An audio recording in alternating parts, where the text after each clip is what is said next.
If you guys are looking for the cheapest and most reliable coins on the market, make sure to head over to utnice.com and use code CHIEF for 6% off at checkout. Now let's go ahead and jump right into this video.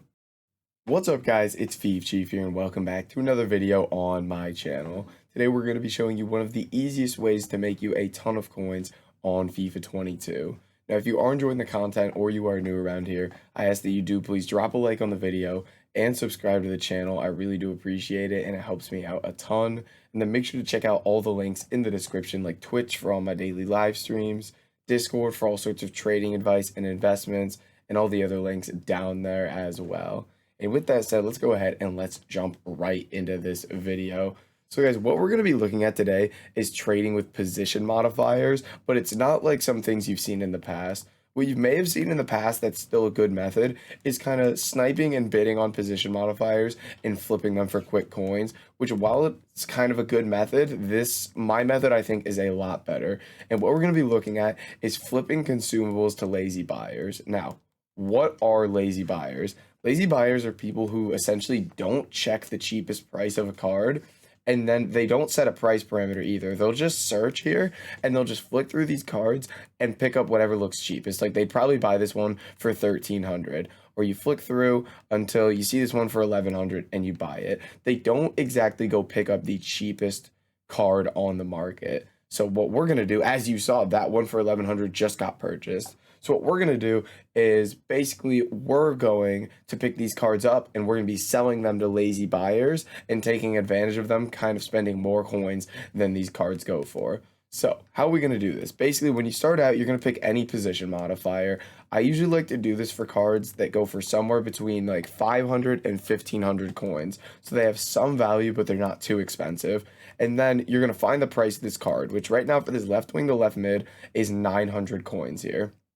Then what you're going to want to do is you're going to want to mass bid on this card for about 100 coins under what it actually sells for here. So I would go, the price of this is 900. So I'd go through and I mass bid 800 coins a piece here. And I want to pick up as many as possible here. You can bid on 50 cards at a time. So I'd go here, bid on 50 of these because you want to do this in mass quantities, and then go to my transfer list. And then what are we going to do? Because we're bidding on these for 800, they sell for 900. Why would we even pick these up? But that's where the lazy buyers come in. What you're going to do after you bid on these for about 100 coins under the market value is you're going to list them up like 200 to 300 coins over the market value, because then lazy buyers are going to be picking these cards up. So why do they pick these up again, and how does it work? Why are we getting tons of these? Well, basically, when you list a bunch of these up together, right?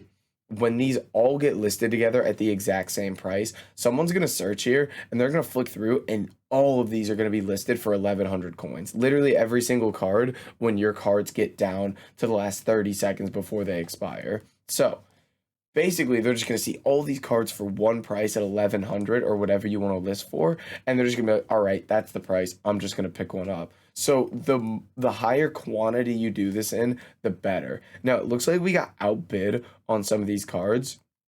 So what we would do next is we would have to kind of up our bidding price to 850. You just need to play around with your bidding price until you hit that kind of point where you're picking up all the cards. So right here, I would go through now, since I got outbid at 800, and bid 850 on every card.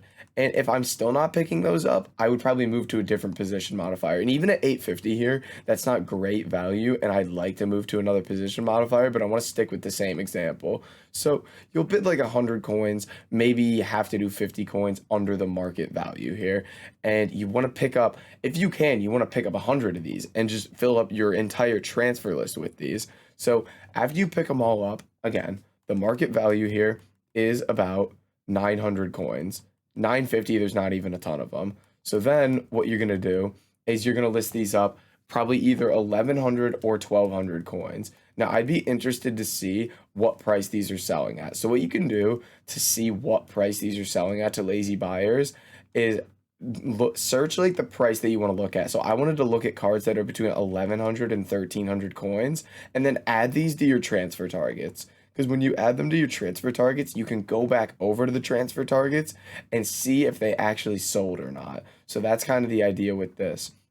So we're going to check on all of these, and it looks like the 1300s, there is a lot of them. So 11, 1200 might be kind of the range we're looking at. But you can see we are starting to pick those up for 850 a piece there, which is very nice. So that one sold 1100, that one sold 1200 there, as you can see. And then some people are just bidding stupid prices for these. God knows why they're doing that. But you can see 1300, they're not really selling. So it looks like, okay, there's another 1300 actually selling. So it looks like 1200 is going to be that price where they do really sell. So honestly, selling at 1200, 850 is a great price to pick these up at on bid, because basically selling at 1200, you're going to lose 60 coins on tax, which means you're making 1,140 coins actually, which means each card here, we're going to make 300 coins a piece actually after tax. 290, but we'll call it 300. So essentially here we've picked up what, 5 cards. That's 1,500 coins just like that. You pick up 50 cards, you're gonna make 15,000 coins. It's that quick. It's that quick, just like that. Now the thing is with this method, since it is lazy buyers we're selling to, it will take the entire hour for these cards to sell. Yeah, so it seems like 1,300 is not the price to sell.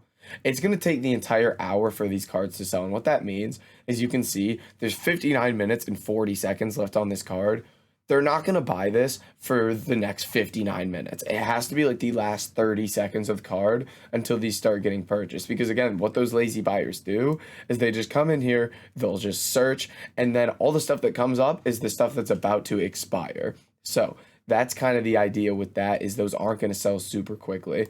But again, the best way to kind of figure out your selling price is just to kind of search in this kind of region and see how many of these are selling. I'd be interested to see if I tagged a bunch of 1200 coin cards here, how many sold. And if it's like under 50%, I'm probably going to want to go 1100. You just want to have that constant cycle of relisting these cards, but making sure they're selling at that price. And that's something as well.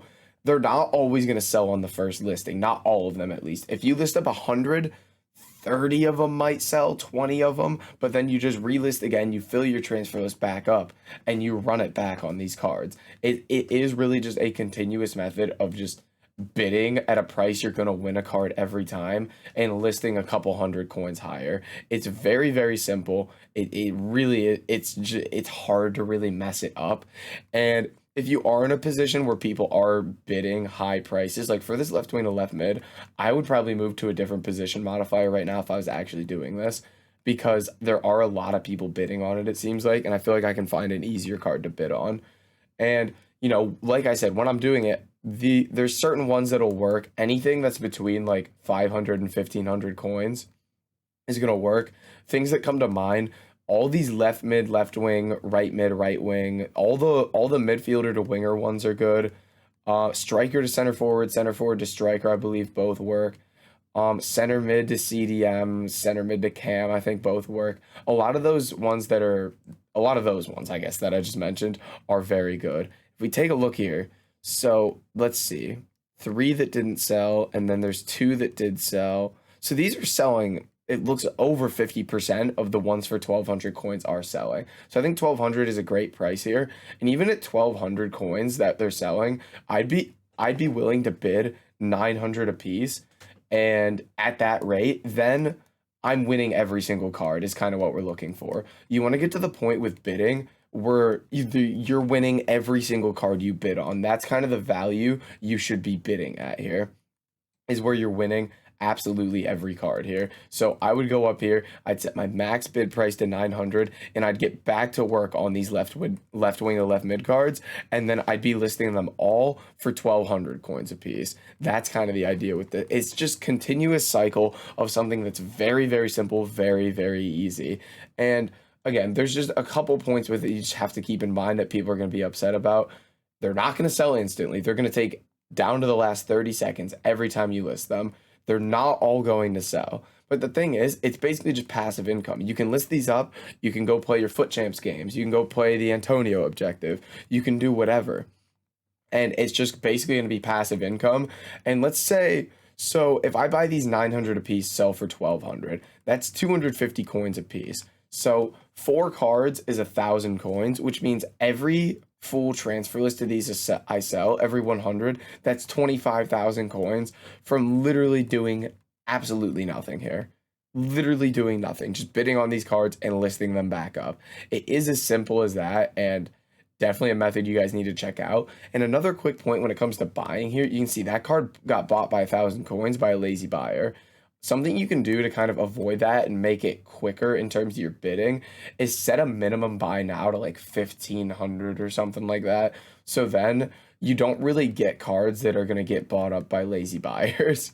You just kind of get these cards with higher buy nows. So you don't really have that kind of issue. And it makes it easier to bid on these cards because every single card you bid on, you want to be winning. So you're not really wasting time on this method. But that's kind of our last little point with that. Mass bid on these for like 100 coins under, list them up for a couple hundred coins over, and make yourself some easy coins. You can see we're winning these left, right, and center. But guys, that's going to be it for this video. If you did enjoy it, make sure to like, comment, and subscribe. And I'll catch you in the next video.